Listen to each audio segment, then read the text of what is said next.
Hello, and welcome to some Derps Talk About Games. I'm your co-host, Mango, And I am your co-host, Buddy.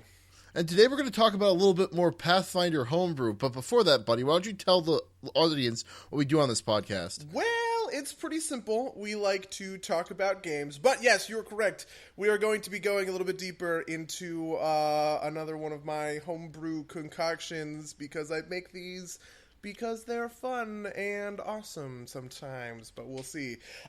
This podcast will be dedicated to the Warlord, which is a Pathfinder base class that I envisioned a couple of months ago, and then I've just kind of been tinkering with it in my spare time for maybe the intervening time.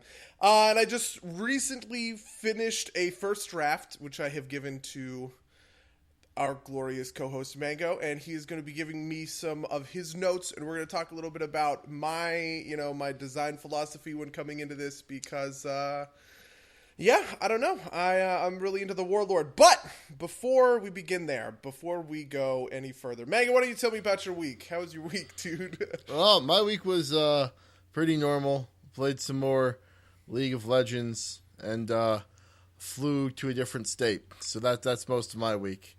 I see. Yeah. I imagine that is cribbed up some of your time. Yeah.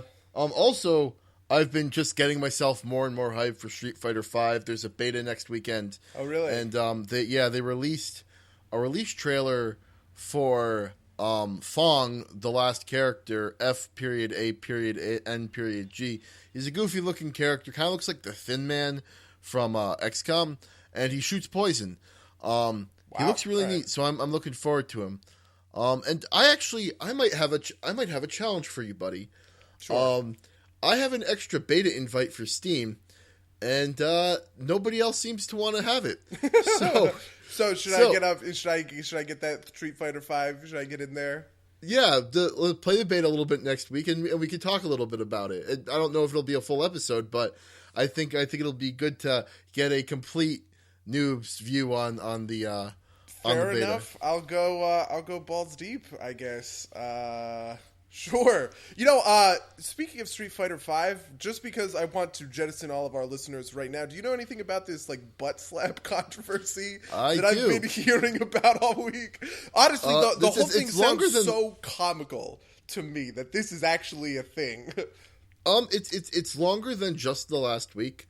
For those of you that do not know, our Micah, who is she's a professional wrestler in universe. She's a character in the upcoming Street Fighter V. She wears a very revealing costume, which amounts to kind of like assless chaps and a top with a very gratuitous boob window in it.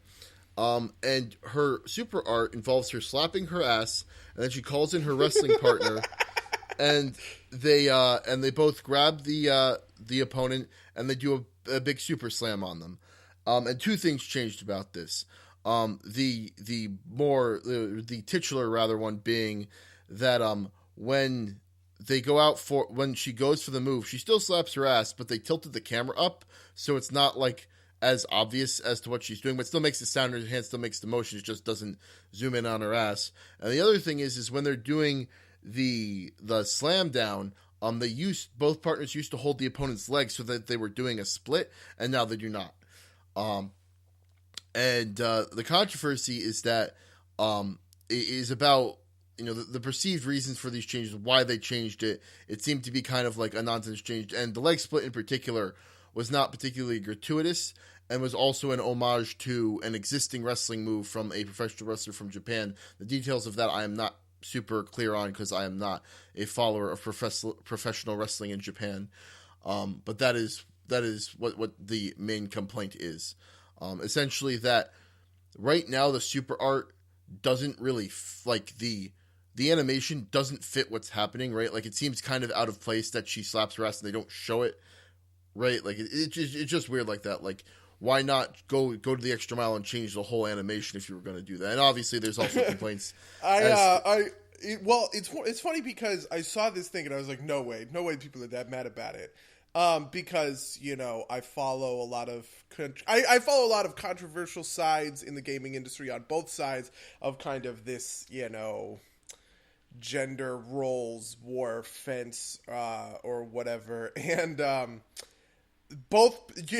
it was hilarious to kind of see both sides arguing about it, but nobody really seemed to have any information. Like, it was very strange that people were arguing on behalf of the developer, but to all of the research that I did, which, by the way, was not all that much, it was kind of a couple tertiary Google searches, they hadn't said anything to even trigger that, right? It just kind of changed out of nowhere, and everyone assumed that it was some kind of, I don't know, pandering move to get rid of this gratuitous sexuality or whatever, and I don't know. I just thought that was weird and interesting and hilarious because I kind of can't believe people got in so much of an uproar about it.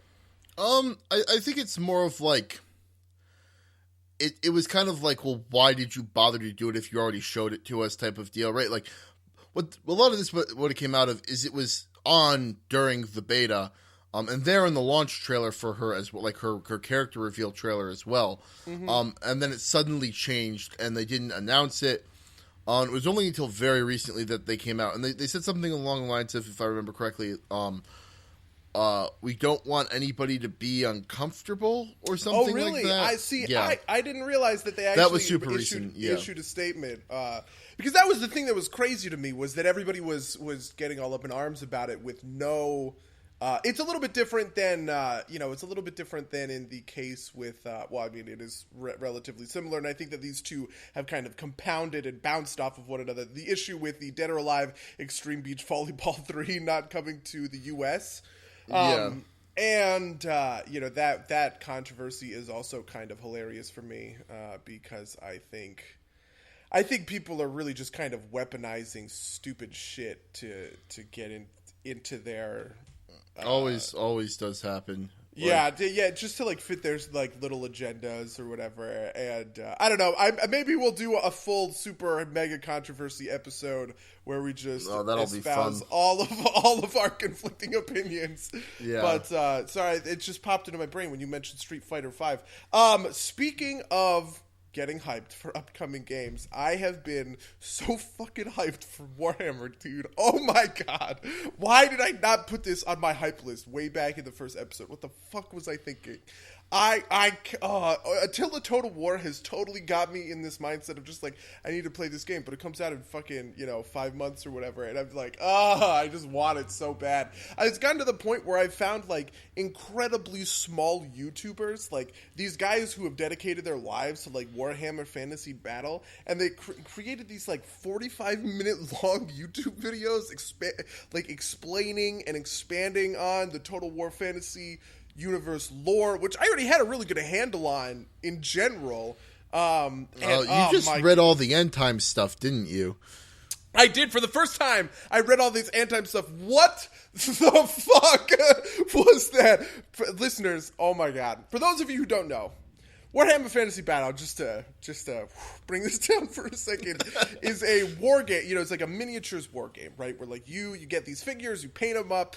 It's the precursor to Warhammer 40K, which at this point I believe is the more popular, kind of more well-known property. But Warhammer Fantasy Battle was first, and it's my preferred game. I like it a lot better because I used to RP with their system from Fantasy Flight Games, Warhammer Fantasy Roleplay, 2nd edition. Here's my shout out. Anyway, Warhammer Fantasy Battle has gone through a million editions. Edition 5, 6, 7, 8 have been over the last 10 years or so. I want to say 2003 was edition 5 or 6, where they really changed a lot of stuff and kind of tightened in on the identities of these armies, and these races or whatever. And then in 2014, they decided that they were going to quite literally destroy the universe. And so all of these questions that had been like nagging at lore for so long were just answered, but they were answered in like the stupidest possible way. The end times are fucking retarded. I can't. They're so dumb. They're so dumb. I don't know. But the lizard people, they flew into space. I know. I don't understand, because that was probably the biggest one. That was the biggest one for me. The lizard men. it turns out that the Lizardmen are an Aztec army set basically where the Aztecs were set, kind of in the jungles of South America. And all of their big temples and everything, those were just spaceships all along. And so they got in their spaceships and they took off and they went out into space and left the planet that was getting destroyed. I don't even understand. But hey, Sigmar's alive. He's rebooting the universe with fucking, what's that dragon's name from like the Never-Ending Story? That was whatever he is, Fafnir or whatever his name is. Yeah, somebody compared it to that, and I just couldn't get that image out of my mind. Sigmar riding that stupid dragon, the super fluffy dragon or whatever. So for our listeners who don't know, Sigmar survives the end times by hanging onto the core of the old Earth as it floats through space, and then a void dragon rescues him. So That's a thing. And now they're going about, rebooting the universe it's called the Age of Sigmar now. The Lizardmen are not a part of it, which I think is criminal because the Lizardmen are super cool. Maybe they'll visit again on their spaceships. The only good thing that I know, the only good thing that has come out of this is that Total War Warhammer seems to be ignoring every aspect of it. You've still got Grimgor Ironhide, you've still got Karl Franz, you've still got High King Thorgrim, who's the dwarf guy. I can't remember the name of the vampire count, but it's something. It's one of those things where like the Warhammer Fantasy guys have they're really on point sometimes in their naming, right? Like, oh yes, like Ulfric, the White Wolf God, right, of battle, winter, and oh god, wolves, right? Those are his domains, and you've got Sigmar Heldenhammer, right, and then you've got the vampire counts from Slovenia. Just Slovenia. They kind of ran out of steam, I guess, when they got to that point. And what are the names of the orc gods? It's like Mork and Gork. Yeah, Mork and Gork. No one's sure which one is which. Anyway, but I think that's kind of perfect too. But So just out of curiosity, where did you read about? How did you read about the end times? I read it a couple of places. There was a wiki called like the Lunarch or something that had all of the information kind of written like it's Wikipedia, and then I read the bullet points on 1D4chan because 1D4chan. Yes. No, I was gonna say if you haven't read, like I read most of my details on 1D4chan. I love 1D4chan. It's a great way to kill time. It's a great way to just see. It's like people being mad at and people being like ridiculous about stuff. I never knew this term scub. Do you know this term scub? Obviously you're a scub. Yeah, apparently. I'm pro scub. Are you anti scub? Probably. I don't know. Anyway, that's so a now. very Bible So anyway, Fellowship reference, I am now very hyped for Warhammer Total War or Total War Warhammer, whatever it's called. And I also started a new playthrough of Mass Effect because I haven't done that on Origin, and my girlfriend is playing it, so now I'm jonesing to play it, and oh man, I love that game so much. It's so dated. It really feels so ridiculously dated, but just like the feels I get. My nostalgia is going at full blast. Funnily enough, I just downloaded it on Origin. I might try and play it while I'm in a different state. Are you gonna play Mass? I've also been revisiting the Mass Effect 3 multiplayer. Such a perfect experience. I love it so much. What a well-designed system, even though it's kind of shitty. I haven't touched it. I own Mass Effect 3. I have never played it.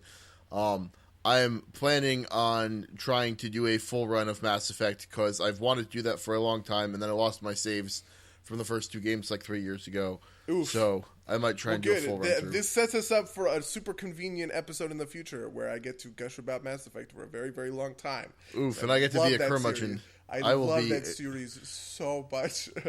I'm super excited to be a curmudgeon about it. Are you gonna be like the Fallout 4 hype killer to my Mass Effect series? Maybe. I don't know. I am already not as hyped as you are about Mass Effect. I thought they were good games, but I don't think they're all of that. But that's not what this podcast is about. This podcast is about the Warlord. You've just slain me. You've just slain me. You thought they were good games. Anyway, yes, you're right. This podcast is about the Warlord. Let's do the Warlord. Just some housekeeping for you folks at home. What we're going to do is, if you look in the comments, there will be 2 links. The first one will be to kind of a time capsule version of the Warlord. It'll be the Warlord as we are discussing it today. This is the Warlord. Everything will be the exact same as we go down this list. It won't be changed, I guess, unless Google Drive decides to die or something. It won't be changed between, when we're recording this podcast now in 2015 and when all of you viewer or listeners who have, come to listen to our super awesome podcast in the future have come to it. We're also going to include a second link, which is going to be a link that I'm going to use to update the Warlord. So you'll be able to see kind of compare and contrast where it's come from, where it's gone. Maybe we'll do a little follow up once things are more settled down. Anyway, I feel like we should just take this piece by piece. How do you feel?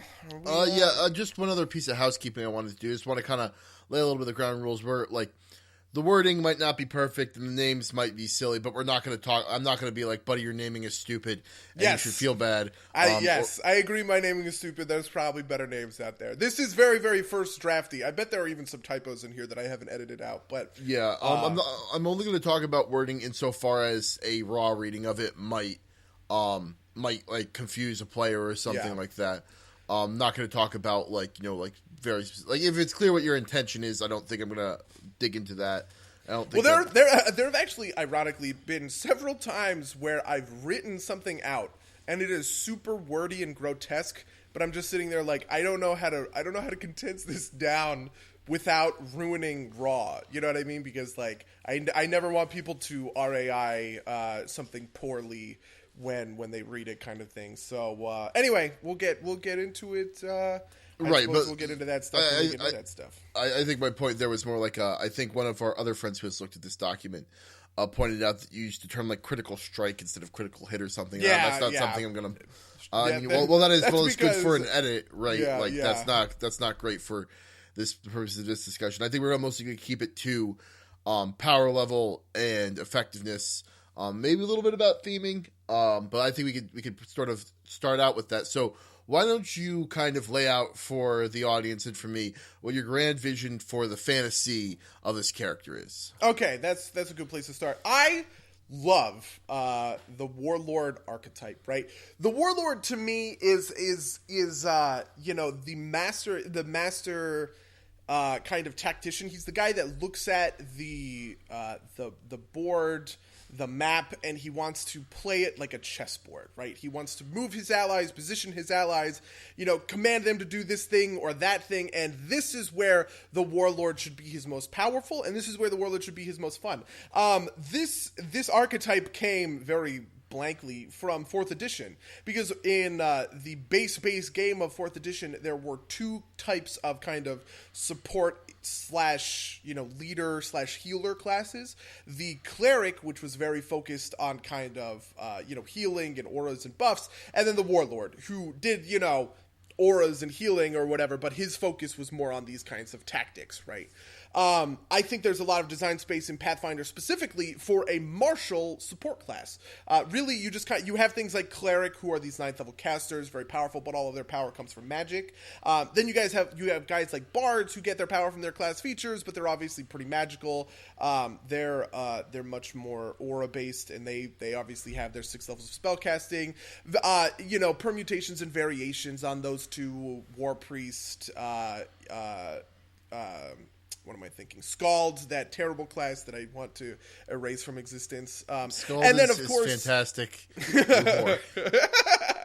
And then, of course, you have some of these kind of support-ish classes, classes that do support-y things, but are that's not really their main job. Paladin, Cavalier, right, and so forth. So I really wanted to make a full martial. Yeah, I was just going to say Sorry. No, go ahead.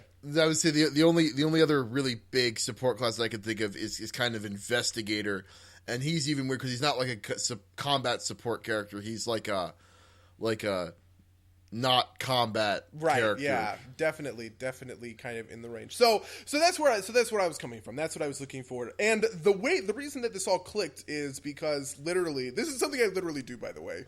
I was lying in bed, getting ready to go to sleep, and I was like, if I were to design a Warlord class, how would I do these mechanics appropriately, right? And I was just kind of like running through all these different permutations, and the one that I hit on, I was like, oh my god, this is genius. Because I'm narcissistic and egotistical like that, is the deeds and panache system from the swashbuckler, or like deeds and grit from the gunslinger. This is the core of the class. We're obviously going to talk a lot about it when we get down to those class features. For those of you following at home, those are command and orders, but they really fit. They just fit exactly what I feel like a Warlord needs to be able to do with this existing design template that I don't feel I don't feel bad about aping it, right? But before we get into the specifics of, before we get into the specifics of that kind of stuff, I feel like we should just kind of start at the top. Right at the top of the document, we have all of our base stats, hit dice, starting wealth, class skills, all that kind of stuff. I guess I'll read it off for those listeners who,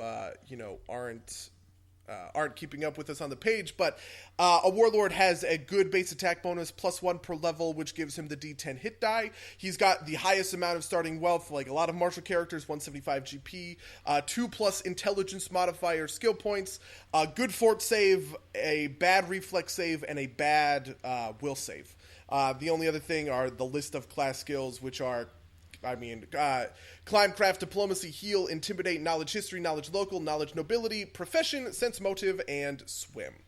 How do you feel about these? Just to clarify, when you say good base attack bonus, you mean full? Yeah, full base attack bonus. Okay. I don't have anything to say there. I just wanted to clarify that. Cool. Yeah, how do you feel about these? How do you feel about these base stats, these bad boys? They seem about right. I was going to say that the skills are a little low, but it's an intelligence or a partially intelligence-based class, so I actually don't think that's too much of a big deal. Yeah, that was exactly kind of what I thought originally. So just my design philosophy on base stats, I think that they're a great way to tune up and down power in a general sense, because they are, there's a pretty big power difference between having a good will save and a bad will save, I think.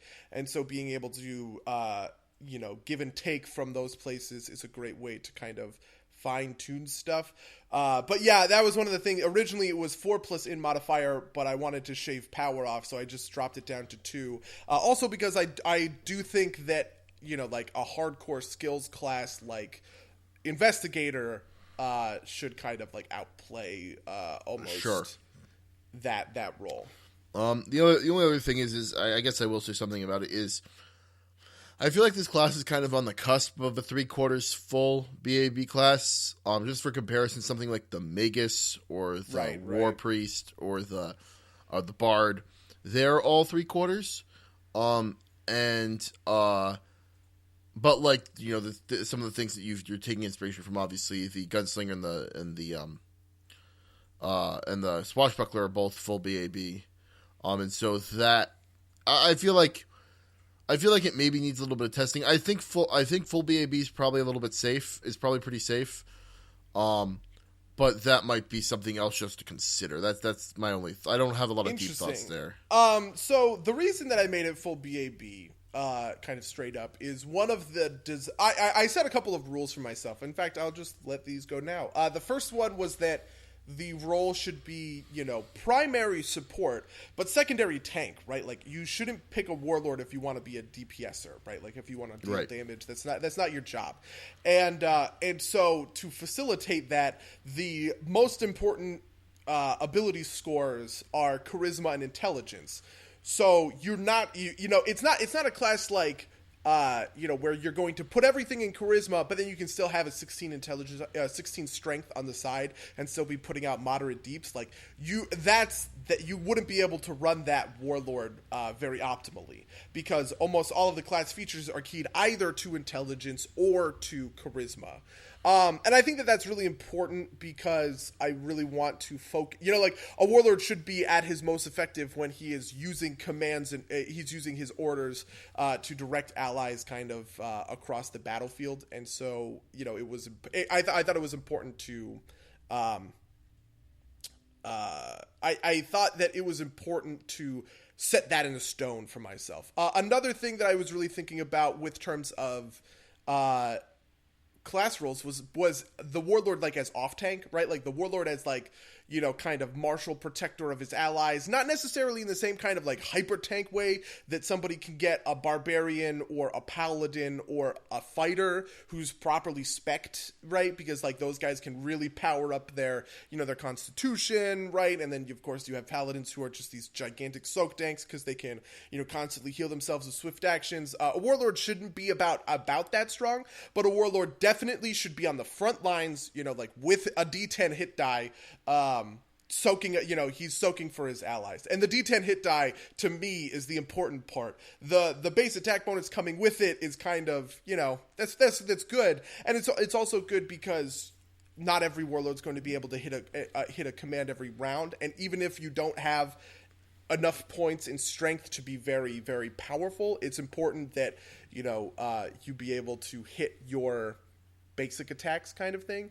I don't know. That was my philosophy. The base attack bonus has been in there for a long time, and I feel good about that change. Okay. How do you feel about the saves? Because for a very long time I had fort and will save as good saves, and then reflex as a poor save. But I shaved that off when I thought it was too powerful.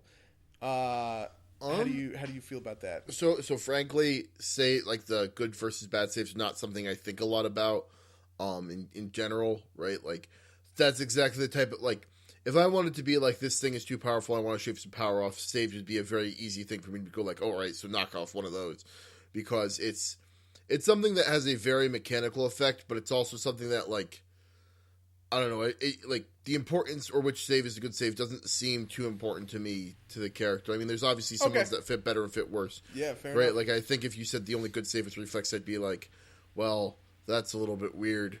But I don't think it's. I think it's a good balancing tool in that way. But I don't think it's ultimately the most important because the most important things in these classes are the flavor and the interesting mechanics, and saves are just kind of a thing. Definitely. Yeah, I definitely feel that. This is also kind of sort of a base step, but it's not included up there. But just to cap off this little bit, warlords are proficient with all simple weapons and all melee martial weapons, and they're also proficient with light, medium, heavy armor, and shields, excluding tower shields. How do you feel about those proficiencies? I did want to say something about that. So, being proficient with all melee martial weapons just seems kind of weird to me to just put that specific exception there. It just feels really weird to me. Like I don't think anybody else has those types of weird restrictions. Yeah, they really don't. And I don't know if it's really necessary. Like, I think if the only thing keeping your warlord from being a bowmaster is his proficiency, I think you've probably done something wrong in the design space. I don't think the proficiencies are the right way to kind of go to that for essentially for range versus melee in particular. Yeah, I definitely feel that.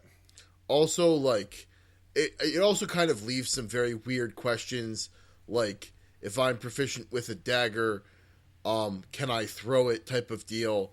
I think ultimately it's a little bit more confusing and crunchy than is necessary. I don't necessarily think it's, like, the worst thing to do on face, but I just don't think the distinction is necessary in order to kind of get what you're going for. Fair enough. Yeah, that's definitely a thought that I had, and you're absolutely right. The reason I put it in there was I was just thinking about it, and I was like, man, like I really don't want there to be a warlord who sits in the back plinking with arrows, kind of thing, right? Like a warlord should be up there, kind of commanding from the front lines of battle, right? And I felt like that proficiency change was a neat way to kind of accentuate it. Yeah, it's definitely true. There's no other class that has this kind of thing, and I don't know. I just kind of put it in there because I thought it was. I kind of put it in there because I thought it was a neat way to kind of contextualize that aspect of the class. But yeah, you're right. That is a kind of confusing thing. I didn't really think about the daggers specifically. So you actually just kind of, well, the daggers might be simple anyway, but you get my point, right? Like something that has a range increment on it. But you just kind of brought up a neat point to me, like, do you not think that kind of like Warlord leading from the back is not like a valid fantasy to you? That seems like a thing that I could very easily imagine, like someone standing in the back being like, "Forward, men!" type of. Sure, deal. sure, and I imagine that is the, you know, like that. This is kind of like an archetype, right? In my mind, right? Yeah, right? That's what I would have said too. Like that sounds like an archetype to me. Yeah, it definitely sounds like an archetype to me, and I definitely, you know, like I see the value of that kind of fantasy, but I don't really think that, you know, the base Warlord is built to kind of fulfill that in the same way. You know, he should have his sword and board out, and he should be in the front line, you know, doing his shit. A lot of the Warlord stuff, we'll talk about this, I guess, when we get into orders and everything, but a lot of it requires being adjacent to people, and so. Right. You know, if you're going to take full advantage of your orders, if you're going to take full advantages of your abilities, you do kind of have to be up there. But yeah, I think that would make a great archetype. Yeah, no, that makes a lot of sense too. And again, so something else I'm going to bring up as part of my kind of like that's a little bit weird with the melee only for martial weapons is something like there are a lot of characters, like, you know, like let's say your average fighter, right? Like they're usually going to specialize in one of ranged or melee just because of the way that things work out. Right. And like it feels kind of weird to me that, like, you know, a lot of people carry around a bow for like the flying enemy or like the once in a while thing that you need a bow for. It feels kind of weird to me that the Warlord as this martially proficient class has to be like, wait, that fancy bow is too fancy for me. Gotta pull out my crossbow and start like winding that up. That just I actually kind of like that. I think crossbows are underused, and I like the you know, I don't know. I think so. I get what you're saying about crossbows. Are like, so I understand that that could be neat, but I don't think the place to make a stand of making crossbows underused is in the weapon proficiencies of a Warlord class.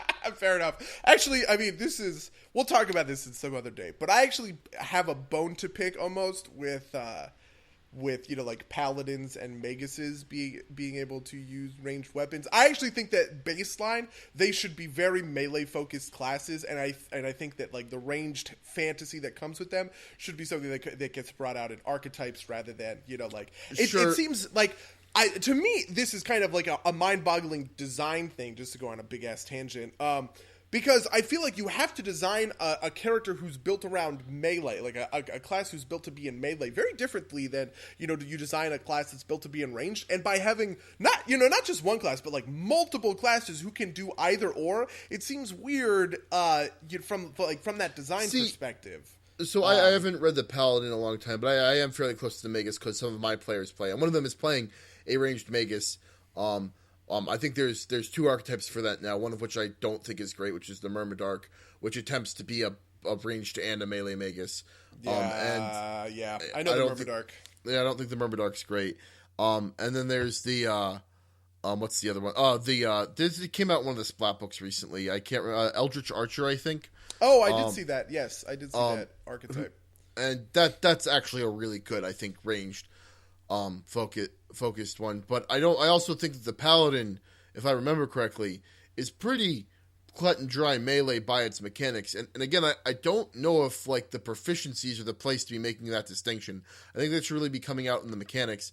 And I don't really think the restriction on the martial weapons or the restriction definitely on yeah, I'm just speaking kind of hypothetically. Okay, right? Fair enough. In a hypothetical world, I feel like where I'm making lots of changes to lots of classes, I could see myself make some changes to something like Paladin to make him much more melee focused. But anyway, that's kind of off topic. So sure. I guess to get back on topic. All right, so here is the big core feature of the Warlord. We've kind of been dancing around it, but command and orders. Now, if you know anything about the gunslinger or the swashbuckler, this will sound pretty similar. Command is a lot like a gunslinger's grit pool. What it is it's equal to the Warlord's intelligence modifier, and it doesn't increase like per level or anything. The maximum value of that pool only increases as his intelligence modifier increases, and command points are used in order to kind of fund orders for the Warlord. An order is like a deed that a swashbuckler or a gunslinger would use. It's a special kind of, it's better than a basic attack, right? But for the Warlord, an order is something that he gives to his allies, right? So he points to an ally and he says, you get this temporary bonus kind of thing, that should be a big, powerful, splashy bonus, but it's very fleeting. And that is this is the kind of core backbone of the Warlord. The interesting thing about stuff like grit and panache, as opposed to things like a monk's key pool or the martial flexibility pool that comes from a brawler, is that you can refund your grit, panache, or in this case command, by doing certain things, right? For the Warlord, it's coordinating really well with his allies, using a specific order that we'll talk about in a second. But the idea that the pool is something replenishable, I think, is really important to me, because a shallow pool that gets replenished often as you are coordinating well with your allies kind of thing is the ideal design space, I feel like, for a Warlord being able to issue his orders. Because I think orders, a perfect Warlord should be able to issue an order every turn and refund that command back into his pool by being exceptionally good, right? And that is the entirety of his gameplay. And obviously that'll never happen, or that it's kind of rarer that that'll happen, just because things get in the way of that kind of perfect replenishment rate. But it's one of those things where I didn't really want a Warlord ever to, quote-unquote, run out of command for a day. That just kind of seems really weird to me in the context of, a monk running out of key, or a brawler, obviously, running out of martial flexibility. Rather than talking about these specific orders kind of coming down the pike, how do you feel about this skeleton for command and orders in general? I think the skeleton's fairly solid. I think you might. We'll talk about it. I think when we do. I think we are going to get into the individual orders, right? We are. Mm-hmm. Okay, yeah. I think I'll talk to some of my concerns about the refund mechanic. Yeah, because like as I glance at it, it appears that I only see one with the refund mechanic on it. Yes. And I have. We'll talk about that when we get to it. Sure. But I think that I think the idea is pretty solid. The only other thing that I would say is kind of like a high, 100 foot view is, this is a language issue, so you might not be happy, but, is this intended to only, are you supposed to only be able to order allies other than yourself, or can you order yourself as well? Oh, sorry. I did not realize that was unclear. You are not. You can't order. You can't give yourself orders. You can or cannot. Cannot. It should. Okay. I feel like it should be very important that, especially, if I were to adopt this for a game, right, and I threw you, and you guys didn't have a Warlord into your party, but you got thrown into a fight, and you were watching an enemy Warlord, throwing out, issuing stuff, you should know that the Warlord himself is fairly, weak and targetable, right? All of the flexibility, all of the power that he gives to his allies, he can't give it back to himself, right? He can't benefit, we'll explain what these are later in the line. He can't benefit from his presences. He can't benefit from, kind of his buffing orders unless it specifically says so. And that, that's important to me, that the Warlord himself be relatively, you can focus fire him down, and he can't just tank himself up ridiculously by issuing orders to himself. I'm not a fan of that. Okay. Yeah, no, that makes perfect sense. But the wording you used did not necessarily say, it says like allies, and technically you are your own ally. That's like a well-explored thing in the space. So just for clarity's sake, you might want to put a line in saying allies other than yourself. Well, technically, actually, there is a line that says most orders grant the target ally, not including himself, a momentary benefit or bonus or effect. But the ordering of the individual orders say an ally, and that I see what you're saying. Oh, this makes sense. I completely understand. Thank you for clarifying that. Yeah, that makes sense. Okay. That is just how I have seen these arguments before, and I don't want people, if this were to theoretically be published by Paizo, I can see the threads that are forming already, type of deal with the current wording. That's all cool. that I have there. Okay, well, I guess let's get into the specifics of the orders. The first three orders, just for those not keeping up with the document, orders will unlock three. You get 3 orders at level 1, 3 orders at level 3, and then 3 orders every 4 levels after that, right? When you unlock these orders, you unlock all of them in a group. You can use any of them at any time. So, for instance, at level 1, you unlock your 3. At level 3, you unlock another 3. So then you would have cumulatively 6 different orders that you can give at any individual time. Then at 7, 11, 15, and 19, you get an additional 3 orders.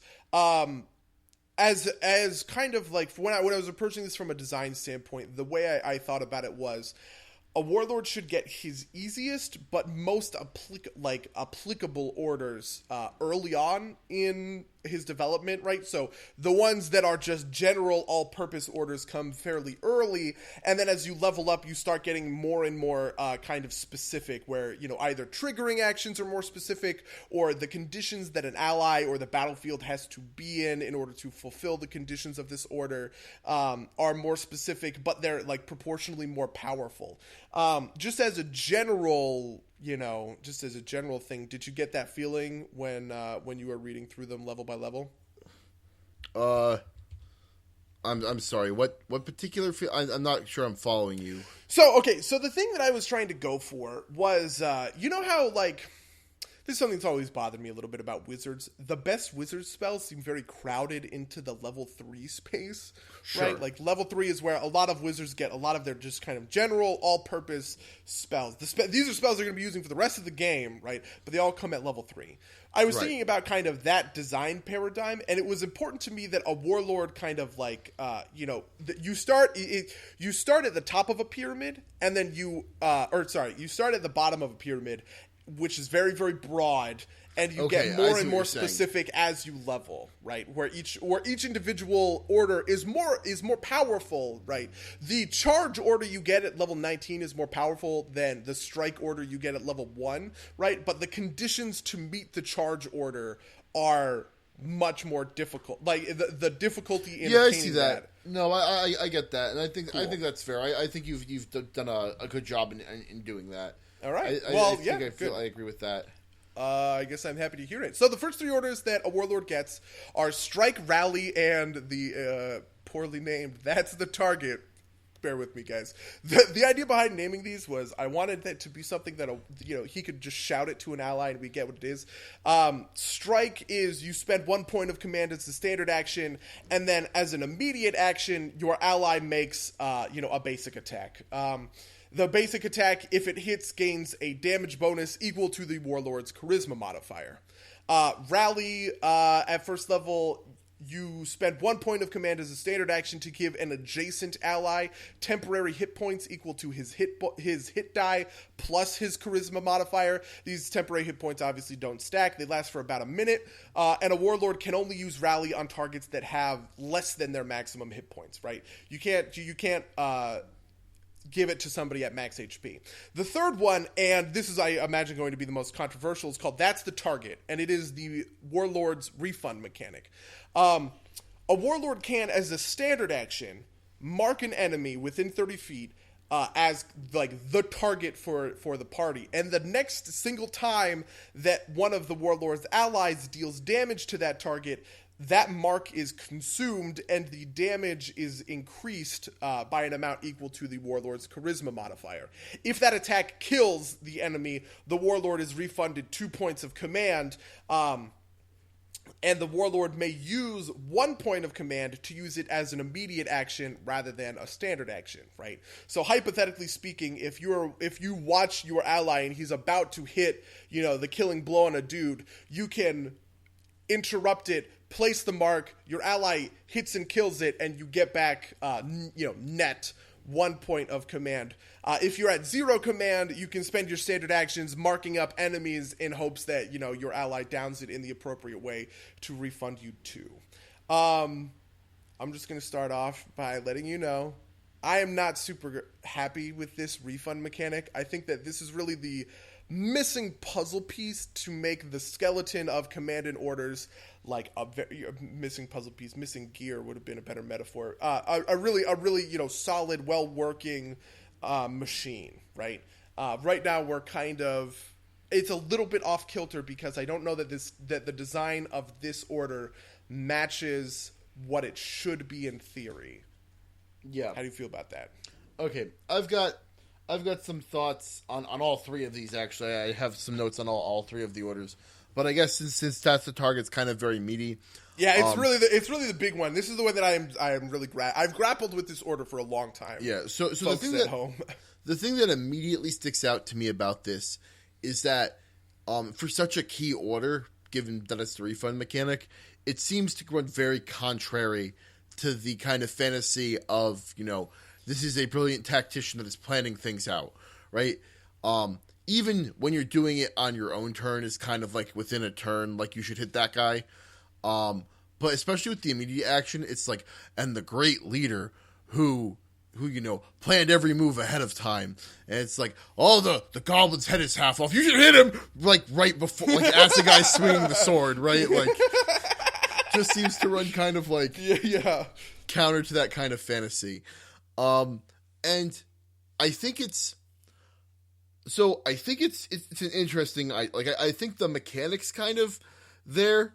My immediate thought is changing it into something like an investigator or an investigator's study target, or like a slayer's marked target, something like that, to kind of, make that a more kind of long-term thing, but then it might be a little bit too easy to regain points. That's exactly how I feel about it. Right now, first of all, I feel like the order needs to be weak, right? It needs to be, because you can use it for free, as a standard action, and it's the refund mechanic. So not only is it order neutral, it's actually order or command neutral. It's actually command positive, right? So it has to be exceptionally weak in comparison to the other orders. And I hesitate with those two options because they're very powerful. And I also I think you should fail. This should be a big skill point for a warlord, right? Whether or not he can hit his targets and regain his command it shouldn't be. And this is obviously my own kind of headcanon for design, right? It shouldn't be RNG. It shouldn't be something like hitting crits and stuff like that, because that is obviously counter to the same thing, right? You shouldn't regain your orders as part of RNG. You need to regain them because of your skill. And I've had such a hard time making a weak, repeatable mechanic that fulfills that same fantasy, if that makes sense. Yeah. No, I see it. Maybe the answer is something along like both, obviously the inspiration of Swashbuckler and Gunslinger. Their refill mechanics are mostly outside of like a specific order, or rather a specific deed. They're all kind of on like killing things or getting crits with them. And I agree with you. The crit is probably not the greatest way to do it, but maybe something like if an ally kills an opponent, or brings an opponent to 0 HP, whatever the wording is, while under the effect of any order, they gain you gain a point back, and maybe that's the target gets an extra one back or something, or that's the target being free is already balanced at that point. Because I think it's also, is that the target the only free command? It is the only free command. Yeah, that's the target. Just seems so. It seems like that particular order just seems so outside the kind of design space of all of the other orders.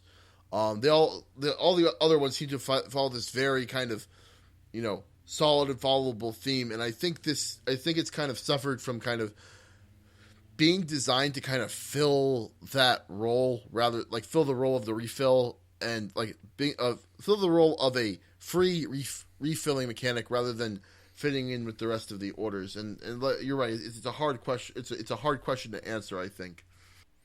Yeah, I definitely know where you're coming from.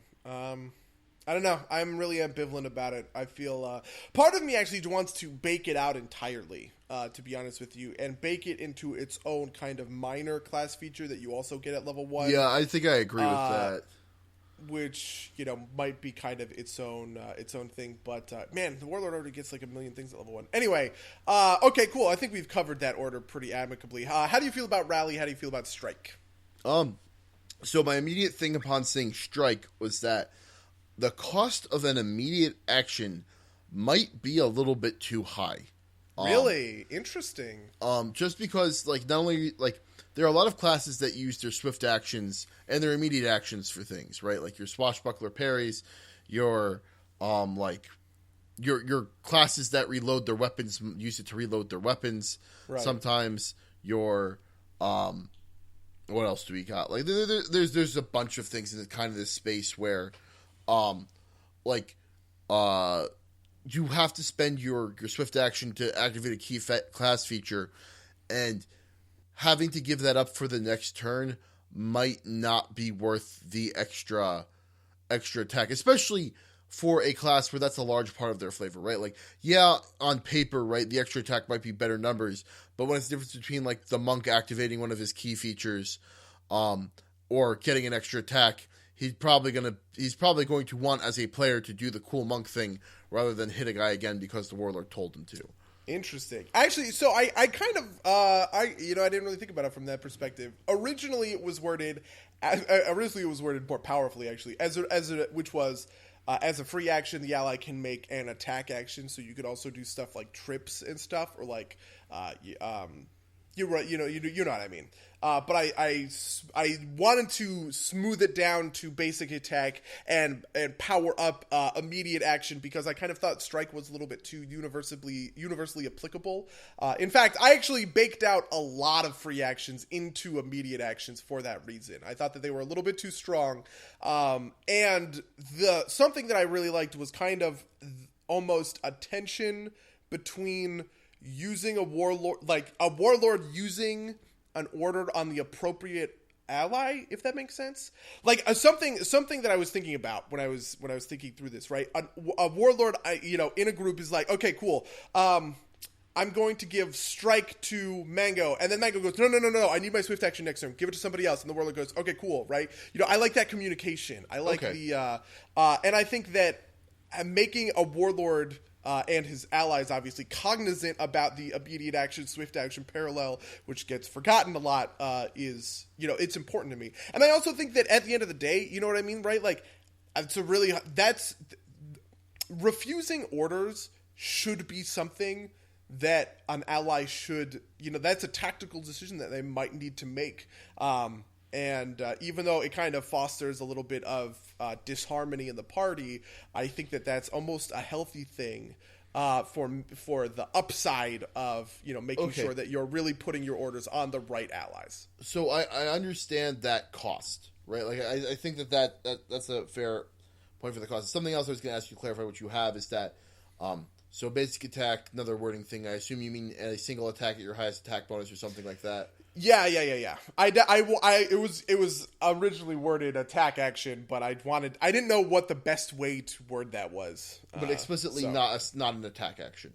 Right, explicitly not. It's just a, whatever your normal, like an attack of opportunity. I was thinking about making it an attack of opportunity, but obviously that gets into kind of weird combat reflexes kind of spaces, so. Right. First of all, I don't think you actually stop somebody from making a trip attempt if you make it an attack. I think you can substitute them freely, but that's kind of a minutia thing. But I think for the cost of your standard action, your ally's swift action, and a class resource, I don't think the attack action is unwarranted.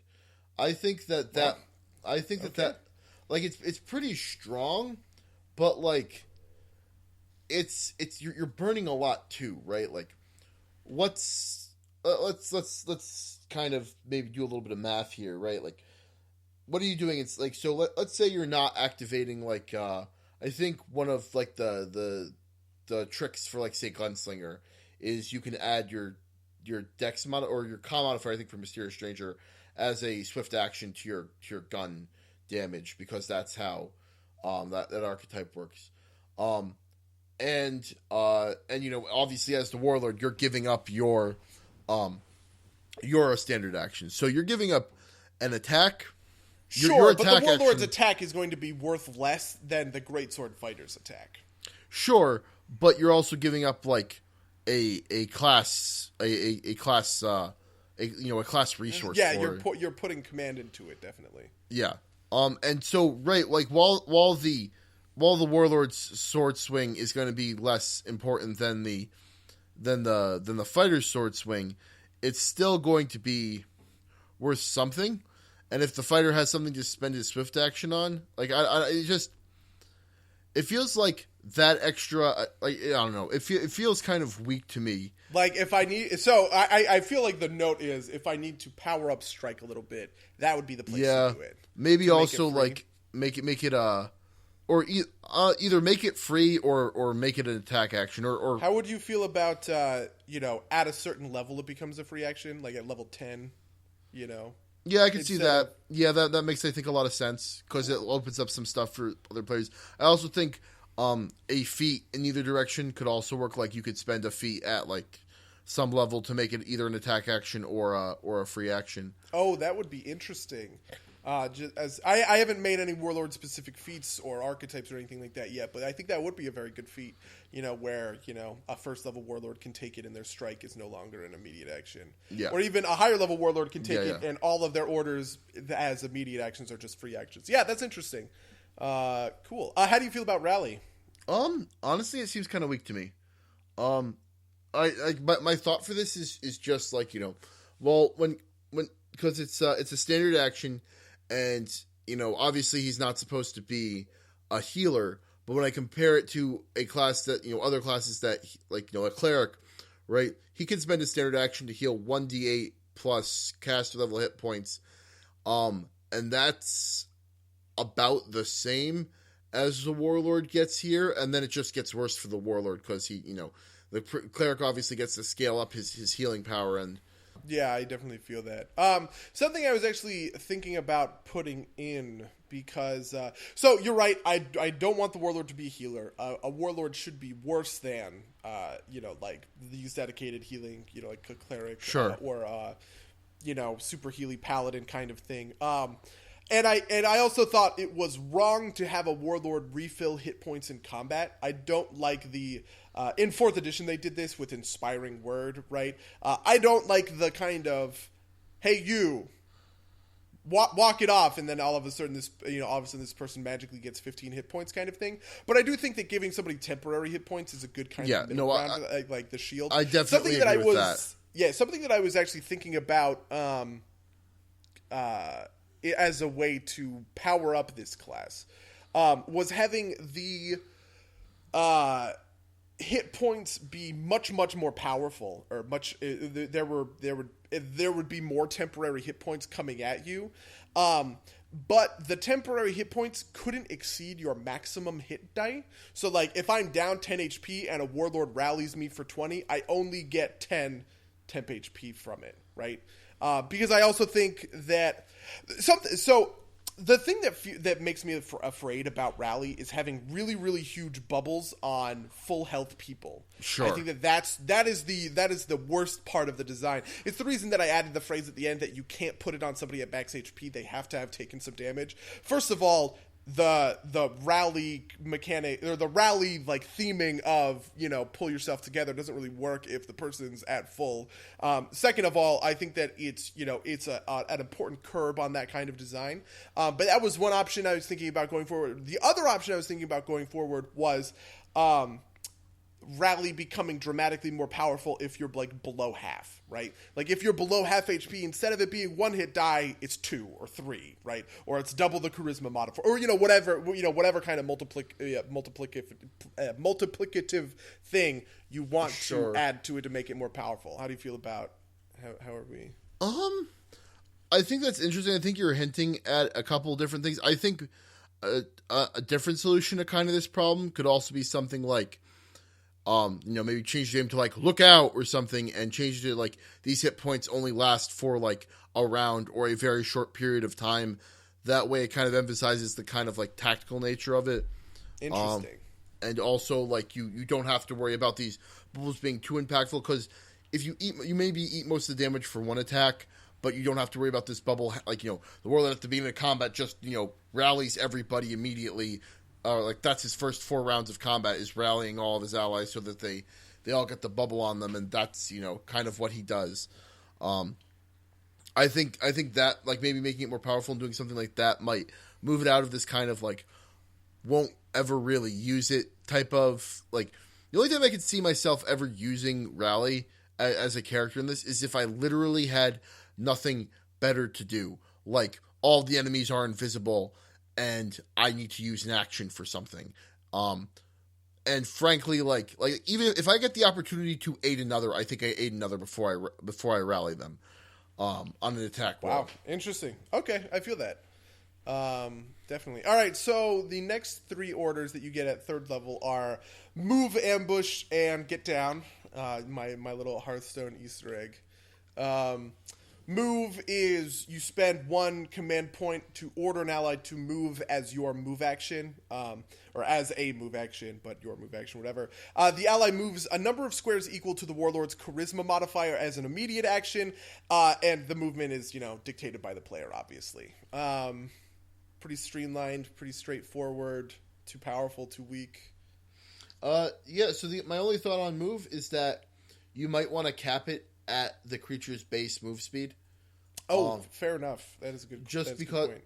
Like, it seems kind of weird to me, like, in the most extreme case, like, you've got a plant creature with a move speed of 5, and you're like, move! And it flies, like, 30 feet across the battlefield. That's pretty good. Yeah, it's definitely there to make up for something that I like about the Warlord is how well a Warlord synergizes with low move speed builds. This is something that's always been a pet peeve of mine. I really hate that there are so few options for a character who adopts heavy armor in terms of mitigating the movement, and I like that a Warlord helps them get around that, so to speak. But yeah, that's pretty straightforward, I guess. Then there's or do you have other thoughts? Oh, just to kind of continue off that, right? Like, I think that giving them a second move option is pretty powerful.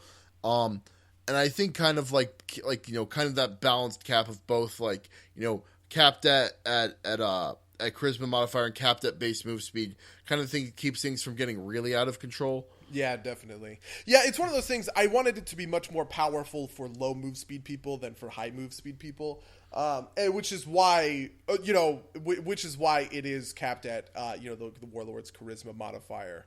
But I also wanted to make sure that it wasn't a standard action. A standard action would be a little bit rough, in terms of power, I think. And then we have ambush, which is, at 3rd level, they can spend 1 command point as part of an initiative check to allow all allies within 30 feet to draw a weapon with their initiative checks. And then on top of that, if you're in a surprise round, the Warlord can trade out his surprise round for an ally's surprise round. So an ally can functionally get a full round. 2 technically more powerful than that, 2 standard actions as part of the surprise round. Do you like that? Do you not like that? Okay, so I think it's neat. I think the command point for everybody to draw their weapons is a little weak. But I think that the effect of swapping out your action is super powerful. I like that a lot. It just seems weird to me that it's presented as a secondary effect to the can draw your weapon. True. Yeah, I thought about this for a long time because originally it was just that secondary effect, but I didn't like almost the idea that like you could only use it in the surprise round, because I think I like it coming early, and I like it as I like it as an effect, but I did want there to be a little bit more. I don't know. I thought to be honest, it was just too weak as a standalone order. That you could only use it in a surprise round, initiative action kind of thing. It was action neutral kind of thing. So I added the other part as a general effect because I think drawing weapons in an initiative roll is it's more powerful than it looks. Right, like it's better than it looks, but it is still relatively weak on the whole. Yeah. Yeah. I'm racking my brain. And I think like something like allies count as if they have moved on. Maybe something like allies count as if they had moved on the Warlord's initiative for purposes of being flat-footed. Flat-footed. Holy shit, that's a great idea. That might be a little strong, but it seems like very flavorful in that way, and a little bit more, a little bit more effective than you can draw your weapon. Great. Oh man. Well, just that effect itself is so good, right? Like you can use ambush to negate the flat-footed penalty. You might want to put. Awesome. You might want to put an extra condition on that, or something. Just because, like, to be honest, I would probably put it deeper. To me, that feels like a more Yeah. A third level party ignoring that is very powerful, but an 11th level party. It's kind of a wash, Okay, that feels kind of I feel that. on point when it comes to 11th level power. That's really interesting. That's a good one. And then we have Get Down, which is a Warlord may spend one command point as an immediate action whenever an adjacent ally is targeted by a ranged attack. If the attack roll hits the ally, it hits the Warlord instead, and the Warlord gains a little bit of DR to mitigate that missile damage. Iterative attacks or additional missiles, right? So if I hit you with 3 Scorching Rays, the first one hits the Warlord, the other 2 hit the ally. This one is actually it's funny now that I read it. There are a lot of changes I think I would like to make to this order. This is an order that has actually survived every interim patch. That's exactly how I wrote it initially. Yeah, so I think it's a really good concept. I really like this kind of idea of like no hit me, there's a mechanic for this in 40K I think, for like grunts to dive in front of the leader of the party, like Get Down Sir or something like that. I think it's called, but I think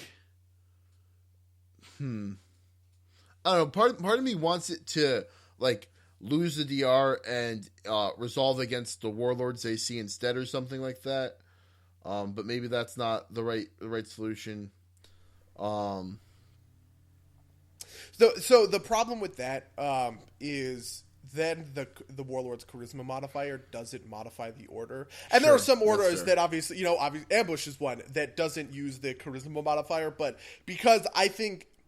Really, you should be able to play kind of 2 archetypes of Warlord in my mind mechanically, right? You have a high intelligence, a presence Warlord, who's built around the presences that we'll get into in a minute, and then you have the high charisma orders Warlord. The high charisma orders Warlord is like I feel like most of the orders need to have charisma in them just Fair enough. Kind of accentuate with that. Yeah. Do you have any other thoughts on it? You sounded like you did. I do kind of have a lot. So part of me actually wants to remove the adjacent function. I actually kind of think I'd like this order to be more like intercept charge, in the sense of if I'm a frontline Warlord and my wizard in the backline, and it's within if like for instance. If it was worded such that, whenever an ally within 30 feet gets targeted by this thing, as an immediate action, you may move to an adjacent square, right? And it resolves against you kind of thing. I actually like that. I like that better thematically. I think that really hits the, I like the idea of a Warlord running across the map to dive in front of this crossbow bolt kind of thing. But it is obviously more powerful. I'm not sure. How about something like... if whenever an ally, or when an attack roll would hit the ally, or attack roll is targeted at an ally, you may spend his immediate action, spend a command point to move up to your charisma modifier in squares to have the attack resolve against you. If you still think that's too powerful, change it to something like resolve against your what would it be your touch AC? No, you're flat-footed, not your touch. I was thinking flat-footed. Yeah, flat-footed. I got it backwards in my head. But flat-footed because, you're explicitly giving up your dodgy part of it to get hit by it instead of relying on your armor to deflect it. Yeah, geez, God, that sounds so much better. I'm probably going to change it to that. Cool. Okay, so the next set of orders that get unlocked at level 7. Do you have any... sorry, did I cut you off? No, that's fine. Okay, cool. So yeah, so the orders that get unlocked at level 7. The first one is Into the Fray, which a Warlord may spend 1 command point as part of an initiative roll to give all allies within 30 yards temp HP equal to his hit die. Right. So it's basically a group rally that you hit on your initiative. It's a little bit weaker than rally. This one has also been one that has that order has been there since I've typed out my very first order. Into the phrase. It actually wasn't. It was a first level order at first, which I kind of was like, that's dumb and bad. Yeah. I think it's actually pretty good as kind of like a lead off order. Yeah, I actually like that a lot. I think it's actually pretty good at where it is. Cool. Yeah, I think it's important because I think around level 7 is also a good time for it because it's when a lot of ambient damage goes around, and it's at the start and yeah, sure, a mook is going to miss a lot of attacks or whatever, but he might just hit one kind of thing, and it's going to block most of the damage, maybe not all of it from that attack. That's really what it's there for. The rally should be more for triage, but Into the Fray is kind of preventative. And to be honest, I think that's, in healers, the level 7-ish is when you start kind of healing full time, because there is a lot, people have higher hit point pools, but also attack bonuses are really outpacing AC at that point. So, I think we're kind of getting into the realm of attacks are just hitting, and it's important to kind of mitigate against that. Anyway, the next order is Bring Him Down, which is 1 command point as a standard action to grant an ally a free trip, disarm, or reposition maneuver. They get a bonus to the combat maneuver attempt to their CMB check equal to the Warlord's charisma modifier, and the combat maneuver doesn't provoke attacks of opportunity. I think it might be a little bit too powerful. Interesting. Just in kind of giving them the bonus and the not provoke is he feels like a lot to me. It also feels kind of like if you've got a character who's building around maneuvers that, the fact that he misses out on half the benefit of it is kind of encourages people to not do that. Oh, interesting. I actually kind of like that because I feel like I'm afraid of this order with a pummeling strike brawler who's very built on trip attempts, right? And I think that really the order is there for your fighter who has no trip feats or whatever feats kind of thing, but it would be such a huge help to disarm the boss right now. That's what I feel like the order is really there for. Okay. And so kind of that a dedicated person missing out on half of the benefit is kind of the point. Okay, I see that. I think that's pretty fair. Any particular reason that it's only trip, disarm, and reposition? I didn't like it with Bull Rush because specifically Bull Rush because the trip, disarm, and reposition, as far as I know, don't have any interaction with how much you exceed the CMB by, but Bull Rush does. So it kind of creates a weird situation where you can pump your Bull Rush distance higher and higher than you should be able to kind of thing. And I thought that interaction was bad. I didn't want to encourage that kind of interaction. Okay. But what about steal and dirty trick? I also feel like that also holds true kind of for grapple, because grapple's a weird thing to be grab him. Yeah, that is 100% true. I was thinking about a grapple maneuver is right on the cusp of making the orders list. It just kind of didn't get to the finish line in time, so to speak. That feels like it might be another archetype thing, the Vince McMahon archetype. Yeah, I feel that. But I think Steel and Dirty Trick kind of fit into this kind of well. Like maybe not Dirty Trick because it's kind of. But I think Steel. Interesting. I would say maybe not Steel. The thing I have against kind of Steel and Dirty Trick is they don't feel as tactical as Trip, Disarm, and Reposition. Sure, I feel that. I think it's easy to It's easy to give somebody a command to like disarm someone, but to like give a command that's like, you know, if somebody has Dirty Trick and they're fighting dirty, that kind of makes sense for their character. But like, how does a paladin deal with getting told to steal by his warlord? You know what I mean? I don't know. That just doesn't jive as well. I get that, but I feel like Steel's also kind of like a weirdly named maneuver in the first place because Steel's not really like, you know, like thieve him and plunder him, right? It's more like grab that useful thing off of his belt because like, you know, grab the potion of cure light wounds, that way he can't use it, which does seem to kind of be in the purview, although it could be used for something like, you know, grab his sack of gold and run away. That's really what I don't like about it. The other three are very, very combat focused. Obviously I think suppose that might be another feat, kind of like expanded bring him down or something that adds a couple more options into that for a character that really wants it. I see that. I think your justifications are good for having it be those three. Are there any other ones that are missing there? Isn't like drag or something a maneuver? I forget what the maneuvers are. So the problem with maneuvers is I think a lot of us forget what they are because we all homebrew them in our specific games. Mark has a bunch of extra maneuvers that don't exist in the regular sense, but let me just check. I suppose I can check the SRD pretty quickly. Oh, there's Sunder. Oh, Sunder. Yeah, I was actually thinking about Sunder, but it also. I think so. I think the difference between I think it's acceptable. It would be acceptable here because I think the difference between a Sunder and a Disarm is how the character would be more likely to do that, right? If you're, you know, like. The difference between interesting, you know, the difference between a rogue and a fighter is a fighter with Sunder and a rogue with Disarm type of deal. Well, that might just be kind of my view on it. Yeah. Also, obviously, Overrun is not in just because I don't. Yeah, same type of thing. Yeah. It's essentially a weird trip attempt. Yeah. I actually think Sunder kind of belongs in there. I think Sunder makes sense. Yeah, there is a drag thing. I think that kind of fits in as well. But it's got this. Drag is part of grapple, right? No. But does it have the same thing as Bull Rush? Bull Rush, it's got the same Bull Rush issue.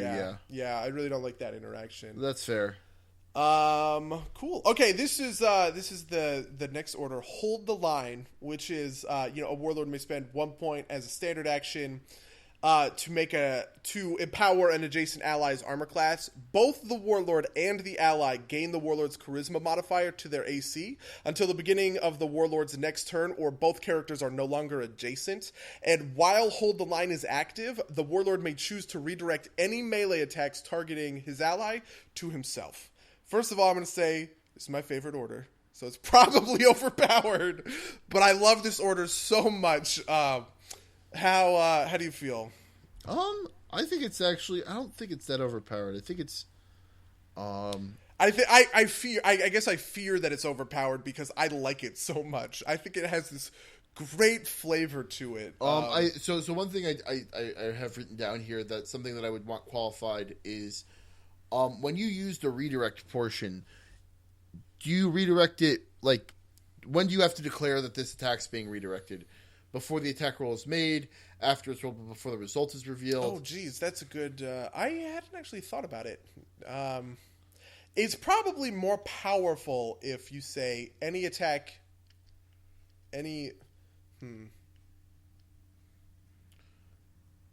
Like, I feel like the right PowerPoint would probably be you can do it per attack, but it has to be before they're rolled. Yeah, okay, that makes sense. So the reason it's actually in there, the initial way this formulated in my mind was all attacks going to the ally came to the warlord. But the reason that it's not written like that is, I would never want a warlord who's tanky. You know what I mean? Like a warlord and a rogue, right? the Warlord hold the lines of the Rogue as the Rogue is doing all this DPS. And the Warlord has, he's taken some damage, right? He's at 40 HP, 30, you know what I mean? But he takes 3 or 4 attacks and all of a sudden he's at 15 HP, right? He doesn't want to keep taking these attacks until he goes down. Right. He wants to be able to say, all right, you take yours. So the pick and choose is there for that reason. I think before the attack roll is made, definitely makes sense, especially if you... especially like as the wording kind of supports this, because hypothetically, if somebody declares an attack targeting his ally, the Warlord would have to redirect at that moment, right, when the attack is targeted. So yeah, I agree with you. I'll rewrite for that effect. Yeah, but otherwise I think it's pretty good. Cool. Good. I'm really glad to hear that. I fucking love this order. So the next order is Get Out of There. It is the first of the 11th level set of orders, and I feel like it's really where the orders start picking up their power level in terms of just raw power. A Warlord may spend 1 command point as a standard action to allow an ally to move a number of squares equal to the Warlord's charisma modifier. This isn't actually written, but it should be as an immediate action. This movement doesn't provoke attacks of opportunities. I guess, obviously, Get Out of There is strictly speaking, a more powerful version of Move, except it is a standard action rather than a move action. So, whereas with Move, you can use a move and a strike in the same term, you can only use Get Out of There with kind of nothing else.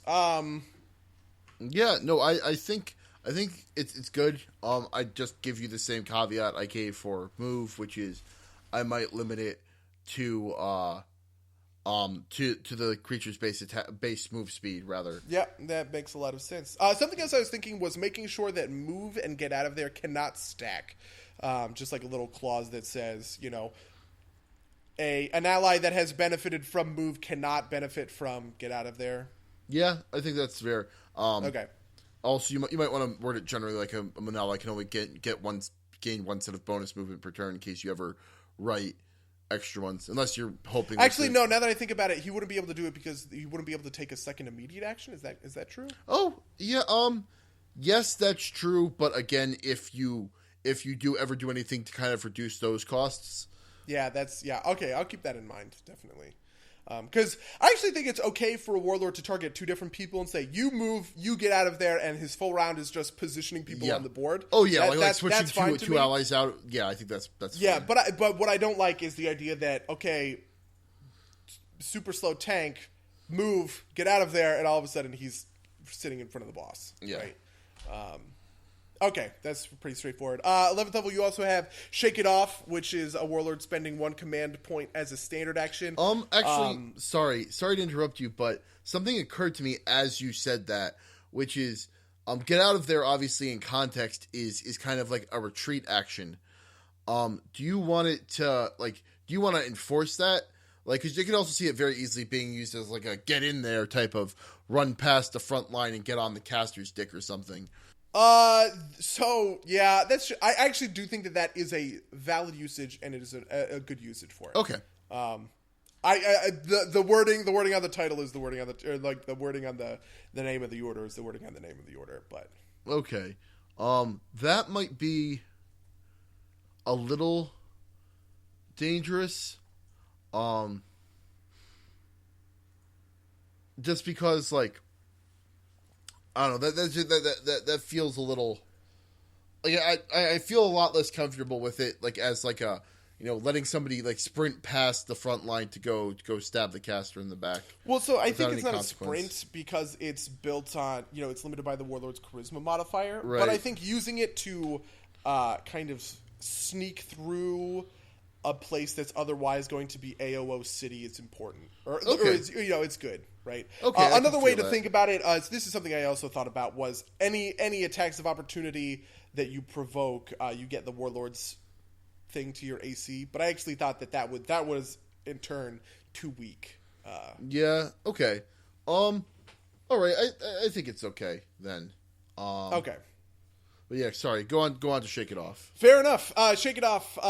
Standard action on an ally within 30 feet to empower their saving throws. The next saving throw the ally needs to make gains a bonus equal to the Warlord's Charisma modifier. This effect ends on the first saving throw or at the beginning of the Warlord's next turn. If the ally is currently suffering from a condition that required a saving throw, or a condition that a saving throw could end, they can make a new save as an immediate action. Obviously, the second part of that is really the power in this Right. order. But, I thought it was important. There's not a lot of spellcaster love in the Warlord, and that's kind of by design. He should be more effective with martial characters than with spellcasters, or whatever, and against martial characters rather than against spellcasters, right? Like, I don't want him to be an anti-mage kind of thing. But this is in there to get around those things. Yeah. I think the only I think it's a good design. I think the only danger is where you'll get caught for something that you don't intend is like status effects that don't allow you to take like swift actions. Thus, they can't actually use it to do what you think it can. Oh, that makes sense. Yeah, so this one should be free. I agree with you. Then you're correct. Because otherwise, I don't know, hold person or whatever becomes pretty insurmountable. Yeah. Yeah. Okay. Or like I don't. You probably don't even need to give it an action type. Like they can just attempt a new saving throw. Is probably the safest way to word that. Oh yeah, definitely. I feel that. Yeah. Okay. But I think it's pretty good. I think as a standard action and a class resource for that kind of thing, I think that's actually a pretty good trade off there. I like that. I probably should have mentioned this before, but now that I'm kind of thinking about it, one of the big things with Warlord to me is it was really important that he have no auras, right? Like, or specifically passive auras, right? Right. Anytime you gain a benefit from a Warlord, it is very powerful, but also very fleeting. This isn't like, like a Cavalier's Banner where everybody gets a plus to their saving throws, right? But like sometimes you'll hit it, sometimes you'll miss it. But like this is a big bonus, obviously. Like a charisma modifier for 11th level Warlord easily gets into +6 or +7 territory with kind of the right equipment or whatever. Well, probably not that easily, but it could get into +6 or +7 if you really worked hard at it. And adding that to somebody's saving throw is really, really strong, and I think that's good. That's good, powerful design for getting around. But it's also fleeting, right? If you fuck up that saving throw, you don't get it on any other saving throw down the line. Anyway, the next order is Brace. A Warlord can use one command point as an immediate action whenever one of his allies is the target of a full attack. That ally gains DR equal to the Warlord's Charisma modifier for the duration of the attack. This has been another one that has survived since super early iterations. I kind of feel like it's a little bit too weak, though. Yeah. I mean, I think it's pretty good for an immediate action. Right, like it's it's not something you have to. The Warlord can do this while also doing a strike on his turn type of deal. Yeah. My other thought would be like I don't know why it has to be a full attack. Like, I mean, obviously it's more effective on a full. I feel as otherwise it would be way too weak. Sure, on a single attack, somebody gets one instance of DR. Sure. Right, like that's kind of but like leaving the player that option in case they really need it, right? Like, like, oh no, Joe's about to die because this guy's about to vital strike him. Even though it might not, it might not be the most effective use of my command point, still having the option to be able to do that, I think is still valid. Huh. Okay, I feel that. That makes sense. I also think it's pretty, power neutral in the grand scheme of things, right? Yeah. Like adding an inefficient power usage is never gonna. It's just another option. Like it's a very it's very minor, but I think it like gives the Warlord the kind of the power to do something when he feels like he absolutely needs to, even if it's not the greatest. Yeah, definitely. That I'm with you. Okay, cool. The next one is Stun Him, which is a 15th level order. One command point as a standard action to grant one of his allies within 30 feet a stunning attack. As an immediate action, that character makes an attack roll. but instead of doing damage, the target has to make a fortitude save equal to 10 plus half the Warlord's level plus the Warlord's charisma modifier, or be stunned for 1 round. Okay, yeah, that's just like give a character a stunning fist as an extra attack. Yep, that is really what it comes down to. I think it's one of those things where at level 15, I was trying to think of, like, that is a very powerful early level thing, but at level 15, it almost feels like weak. Like it's not game changing, but it definitely feels like a fair use of somebody's attack action, or sorry, his standard action. Yeah, I agree. I think it's fine. Yeah, this is also, by the way, a direct 1-to-1 from both of the Swashbuckler and the Gunslinger get a late in the game stunning ability that kind of uses these rules. Okay. In fact, the next one also is very similar. Don't Die on Me is a Warlord may spend all his remaining command as an immediate action whenever one of his allies within 30 feet is reduced to 0 HP or fewer. Instead, they are brought to 1 hit point. Obviously, you have to have 1 point of command in order to use it, and you can't use it on anything that just insta-kills someone, in the sense of... I'm trying to think, like those spells that just like Finger of Death or whatever. Exactly. Finger of Death, Fortitude Save, or Die kind of thing, right? Like, you can't use it on that. It's only from hit point loss. Yeah, makes sense. Or also technically from massive damage, you wouldn't save you. That's also true, yeah. Which I think is also appropriate. Yeah, again, I think this feels like it's copied from another ability. I think you're right. It is 100%. It is a 19th level for Gunslinger and Swashbuckler, and obviously it only targets themselves, but... I think moving it down in level requirements and pumping it up in terms of target ability it makes a lot of sense because that's such a supporty thing. Like, a Warlord really does need to be able to. Yeah, I think it's fine. Yeah. No quarter. At 15th level, a Warlord may spend 1 command point as a standard action to empower an ally's next attack. The next attack roll the character makes automatically threatens a critical hit if it hits. If the attack is not a critical strike, the Warlord gains, the ally gains the Warlord's charisma bonus to his damage instead. So if the attack doesn't confirm, is what right. that second part means. Okay. Yes. You might recognize this order as an order that I threw out. I have a chat, obviously. We have a chat with all of our friends where sometimes we talk about D&D theory, and I threw this order out as a level 7 order and kind of got crucified for it being way too strong. So I bumped it back to level 15, where I feel like it is less of a... it still feels kind of like... Crits are a weird place to be, right? Crits are hard to kind of like force, like you get a free crit. It's always a hard thing to kind of balance around. Because then everybody switches out their great swords for scythes. Right. And then just like only ever uses no quarter. Yeah, there was another version of this. Actually, I nerfed it from when it was at level 7 still, where instead of getting your bonus critical strike damage, you just got sneak attack damage, kind of proportional to the Warlord's level, as the critical damage, just to kind of flatline. Yeah. Anybody using any weapon benefits from this crit, and I do think that it's important to have kind of burst damage on like on a Warlord ability, because the other thing is this one is ridiculously action inefficient, because it's one of this is a standard action that doesn't grant your allies any immediate actions. You know what I mean? It is just your ally. You're spending your whole standard action empowering your ally's next attack action. I think that's actually.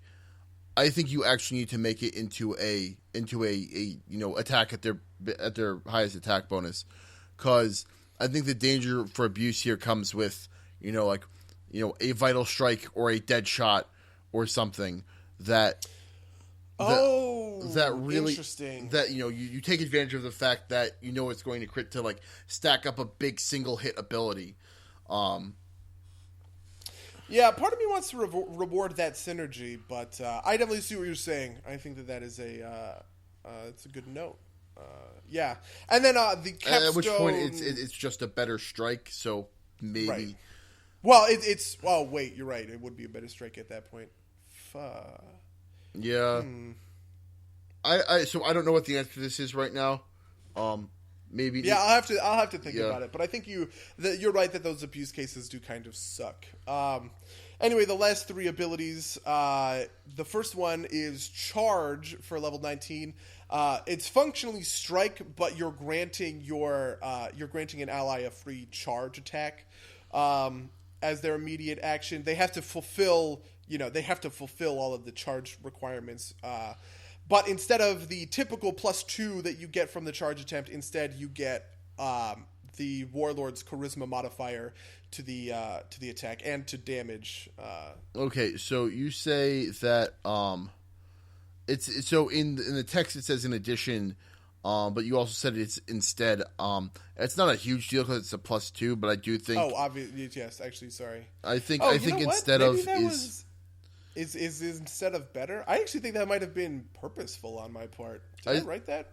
It says in addition to the typical +2, the ally gains a bonus attack damage equal to the Warlord's Charisma modifier. Right. Yeah, I wonder if I wrote that intentionally or if that was a Freudian slip. Yeah. In my head, I just read it instead of. I just didn't read the in addition to. And I'm trying to remember when I wrote this out how I felt about it, because part of me thinks these 19th level actions really, they're capstone abilities. I kind of let the reins off, so to speak, to make it. Yeah. Go, no, I think it's power wise. I think it's an appropriate. I think it's an appropriate power level. I just I think it's like fine as what it is, especially because like there is theoretically a drawback to a charge. With the -2, and even though it is in many ways just a better strike. Yeah. Well, I think making it, because you have to fulfill charge requirements, that's what makes it. Yeah. Because charge requirements are pretty tough, especially at 19th level. That's when things get straight lines are harder are harder to hit, kind of thing. Okay. The only thing I might suggest is that the charge can only be up to the ally's move speed as opposed to being the full 2 lengths. Just because that's fair enough. That makes sense. That seems like a long distance to give them, because that's like a standard, or it's in a strike and 2 moves for free. It's still at this point a strike and a move for a standard action. I agree. I think that's a good. I think that's a good way to kind of curb power on it a little bit. Yeah. Anyway, the next one is at 19th level. It's called Justice Scratch. At 19th level, a Warlord can spend 1 command as an immediate action. Whenever his ally is hit by a critical hit, the ally gets a Fortitude save with a bonus equal to the Warlord's Charisma modifier. The save DC being the amount of normal damage before critical strike damage. If the ally passes the save, they negate the crit entirely and take just the normal amount of damage. Yeah, so I don't think that's that too is bad. Worded so terribly, by the way. Yeah, no, I get what you're going for. I think it's okay. Cool. And then the last one is Focus Fire. At 19th level, they can use a Warlord could use 1 command point as a standard action to mark an enemy for the allies to defeat, and all attack rolls against that enemy gain a bonus equal to the Warlord's Charisma modifier, and all damage rolls against that enemy gain a bonus equal to or bonus to damage equal to twice the Warlord's Charisma modifier.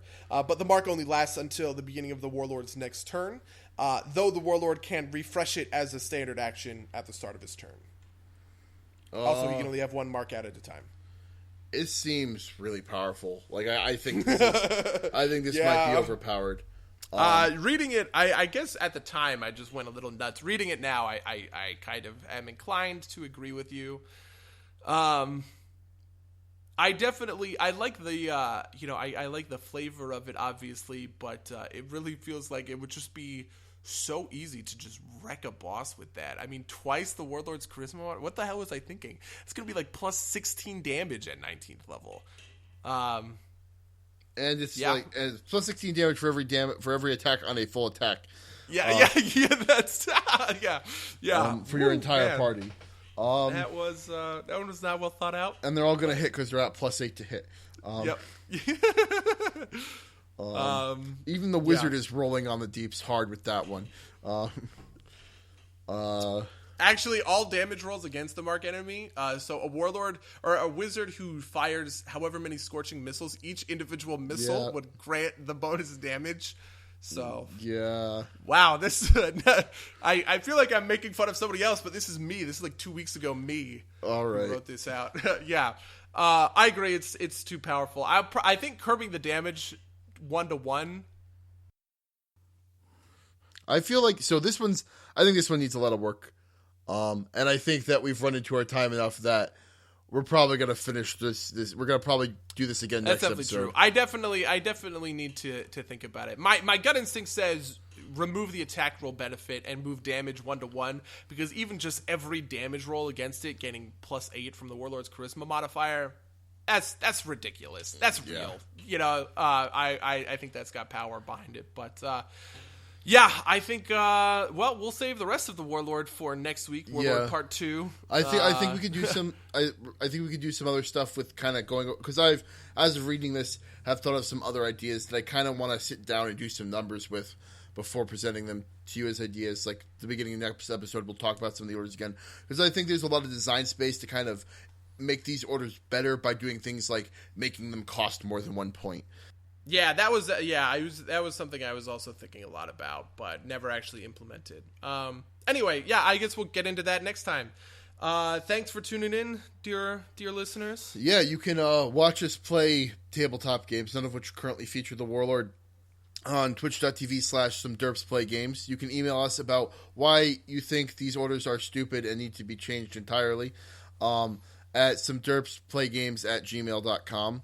And you can listen to us every week on this podcast. Indeed. I guess you could follow either of us on Twitter too. My Twitter handle is @BuddySola. Mango's is the one true Mango.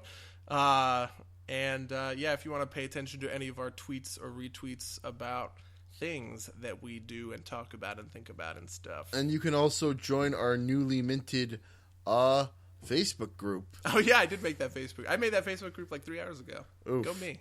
Yeah. It only took till episode 9, 10, whichever. Yeah. Thanks for tuning in, dear listeners. Thanks for tuning in. Until next time, dear listeners. Until next time.